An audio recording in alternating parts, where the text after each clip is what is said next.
আসসালামু আলাইকুম সবাইকে। আমি আহমদ কারিম মাহমুদ।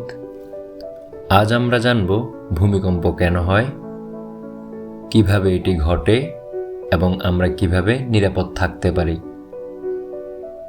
তাহলে শুরু করা যাক। হঠাৎ মাটি কেঁপে ওঠে, চারপাশে আতঙ্ক ছড়িয়ে পড়ে।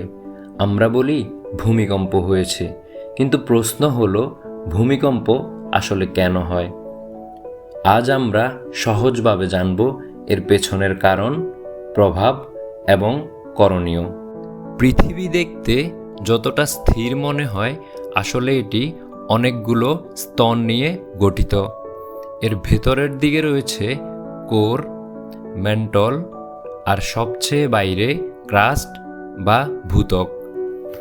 এই ভূত্বক আবার একটা নয়, বরং ছোট ছোট টেকটোনিক প্লেট দিয়ে তৈরি, যেগুলো সবসময় খুব ধীরে নড়ে চলে। ঠিক এই চলাফেরা করার কারণেই হয় ভূমিকম্প। এই প্লেটগুলো যখন একে অপরের সঙ্গে ধাক্কা খায়, একটির নিচে আরেকটি প্লেট ঢুকে যায় অথবা পাশ দিয়ে ঘষা খায়, তখন ভেতরে প্রচুর শক্তি জমা হতে থাকে। যখন সেই শক্তি আর ধরে রাখা সম্ভব হয় না, তখন হঠাৎ করে সেই শক্তি মুক্ত হয়ে যায়, আর তখনই ঘটে ভূমিকম্প। এই কাঁপুনিটা এক জায়গা থেকে আরেক জায়গায় ছড়িয়ে পড়ে, আর তখন একে বলে সিসমিক ওয়েভ। ভূমিকম্পের উৎপত্তিস্থলকে বলে ফোকাস, আর যে জায়গা সবচেয়ে কাছের এবং ভূপৃষ্ঠে থাকে তাকে বলে এপিসেন্টার। আর ঠিক সে জায়গাতে সবচেয়ে বেশি কাঁপুনি অনুভূত হয়, আর ক্ষয়ক্ষতির পরিমাণও বেশি হয়। ভূমিকম্প কতটা শক্তিশালী তা পরিমাপ করা হয় রিখটার স্কেল দিয়ে।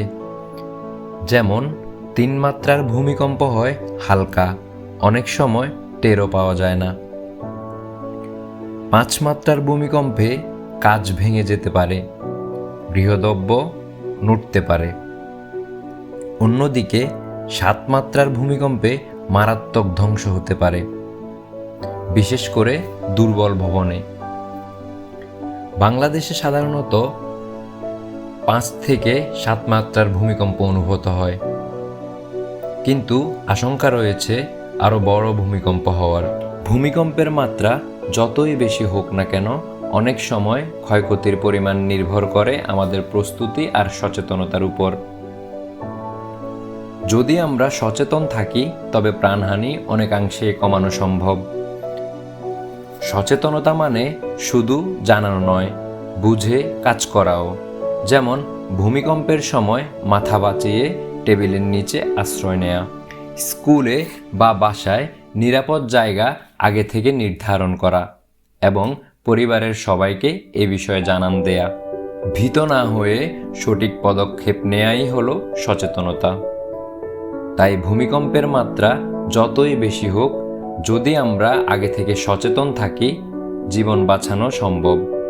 এই ছিল ভূমিকম্প সম্পর্কে আমাদের ছোট্ট ধারণা।